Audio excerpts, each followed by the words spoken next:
그동안에 지자체의 역할은 어땠는지 그 부분에 대해서도 이인식 소장님께 좀 여쭤보고 싶은데요. 지자체들이 청색 기술을 처음 접한 건 아니지 않습니까? 어떻게 접근을 해왔습니까, 그동안? 청색 기술은 2012년에 이제 개념을 국내에 이제 소개를 하고 그때만 창조 경제 할 때입니다. 박근혜 정부. 그래서 일자리 창출과 환경위기 해소하는 정말 대단한 기술로 생각하고 정말 열심히 칼럼 쓰고 돌아다녔어요. 강연 다니고. 2015년 11월에 경상북도에서 연락이 왔어요. 경산시 중심으로 해서 청색 기술을 하자. 그래서 2016년 8월에 스태피 과학정책연구원의 에타 기본계획 수립 용역을 1억 5천에 발주를 했어요. 홍성문 박사가 했는데 그래서 이게 2017년 12월 작년 31일 날 이 보고서가 나와가지고 1,750억 원을 정부에 신청을 했습니다. 유일하게 지금 경산 경북이 하고 있습니다. 왜 이런 얘기를 하느냐. 2016년 4월에 이낙연 총리가 지사 시절에 저한테 밤늦게 집으로 전화가 왔어요. 전남도 하고 싶다고. 그래서 제가 4월에 청색기술 산업화 추진단을 만들어 단장을 해가지고 열심히 했는데 광주과기원에 5천만 원 주고 영역을 줬어요. 근데 벌써 보세요. 차이가 나죠? 경북은 1억 5천이고 여기는 5천이고. 그래가지고 이게 2017년 3월 3일 작년에 보고서가 나왔어요. 보고서는 광주과기원에 관계자가 안 계신지 모르겠습니다. 3분의 1 들여서 3배 더 좋은 보고서가 나왔어요. 그 보고서가 사장됐습니다. 아무도 지금도 걷어보지 않아요. 그래서 제가 윤장현 시장 때 광주시청에 와서 강의하면서 얘기했는데 광주시도 전남도도 무관심 일색. 현재로는 경북 경산은 목을 달고 1,750억 기다리고 있고 전남은 한 10억 정도 파오니까 너무 차이가 나요. 10억짜리 갖고 무슨 청색 기술을 합니까? 그래서 광주는 아예 무관심합니다. 오늘 계속해서 청색 기술, 청색 경제에 대해서 이야기하고 있는데 말씀하셨듯이 앞으로 20년 안에 이 모든 것이 현실로 이루어진다라고 하셨단 말이에요. 그러면 앞으로 20년 정도면 지금 이 자리에 함께하고 있는 우리 대학생 청년들이 40대가 되어서 우리나라의 허리, 기둥의 역할을 할 텐데 이 청년들이 그 청색 기술과 경제에 적응하고 배워가는 아까 말씀하신 그 사고하는 과정에 변화가 있어야 된다라고 하셨는데 구체적으로 그러면 중앙정부와 지방정부가 가져가야 할 그 방향의 전환점 어떻게 찾아야 될까요? 네. 이제 머릿속에만 생각해서 내가 뭐 창업해야 된다라고 해서 그 할 수 있는 건 아니거든요. 근데 저는 지금 아까 20년까지 얘기하셨지만 저는 지금 여기 계시는 분들이 청년 대학생이라고 하면 이 4차 산업이라고 소위 말하는 지금 기술 변화가 현실화되는 시기를 어느 정도 보냐면 한 2025년 봅니다. 그러면 지금부터 7, 8년 후에예요. 그러면 여러분들이 사시는 세상, 다시 말하면 경제 활동을 왕성하게 해야 할 시기가 바로 그런 시기거든요. 그러면 그런 시기에 청년들이 나가서 적응해서 또 자기 능력을 발휘하려고 하면 어떤 능력을 길러야 되느냐. 이거 참 고민이 많은데 아까 말씀드렸듯이 뭐 분석. 요즘에 외국에서 잘 나가는 학과가 바로 수학과예요. 이유는 수학을 공부하면 할수록 분석력이 생기잖아요. 그다음에 요즘에 강의실을 이렇게 일렬로 이렇게 교수하고 이렇게 마주보고 하는 강의실을 없애고 서로 이렇게 토론하는 강의실로 만들려고 하거든요.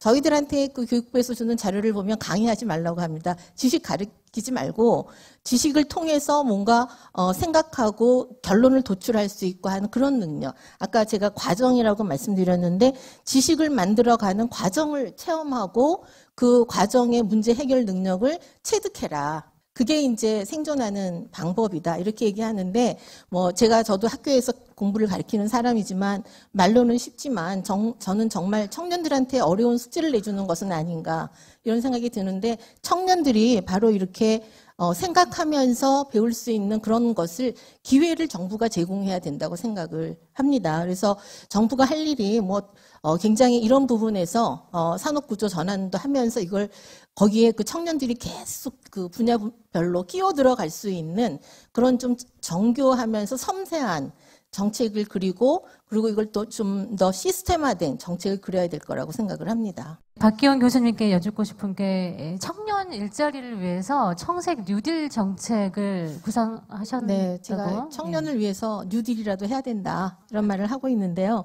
사실 뉴딜 정책은 이제 1930년대에 있었던 이제 너무 이제 고용이 줄어드니까 이거를 위해서 만든 정책인 뉴딜 정책인데 어떻게 보면은 2차 산업혁명 이후에 쭉 연속된 상황 속에서 뉴딜 정책이 나온 거예요. 그래서 뉴딜 정책에서 신규 고용을 만들기 위해서 뭐 공공 건설 분야, 뭐 댐을 건설한다든지 큰 도로를 놓는다든지 뭐 이렇게 해서 고용을 만들어냈는데 저는 굉장히 변혁이 일어나는 상황이기 때문에 청년들한테는 그만큼의 어떤 획기적인 정책, 지원이 필요하다.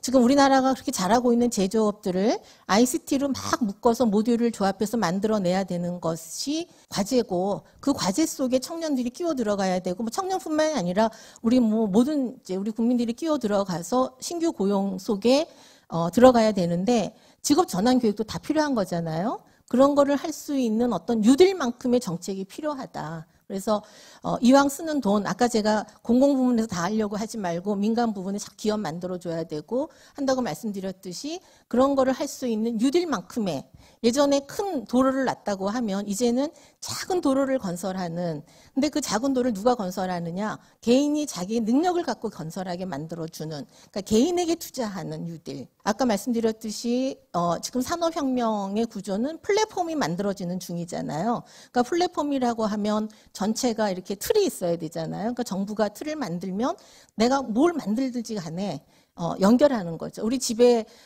전기나 가스가 들어와 있으면 거기다 우리 집에도 연결하잖아요. 이사 가면.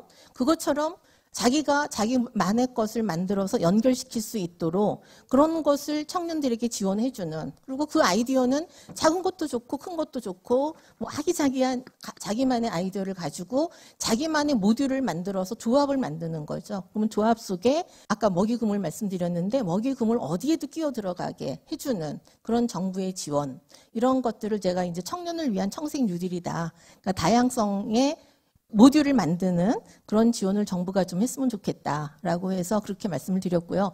사실 우리 청년들한테 공공부문에 들어가게 하는 일자리도 중요하지만 평생 먹고 살 수 있는 자기만의 기업, 그걸 만들게 해주는 청년을 위한 청색 뉴딜, 다양성을 위한 지속 가능한 그런 직업 기회를 줬으면 좋겠다고 생각을 합니다.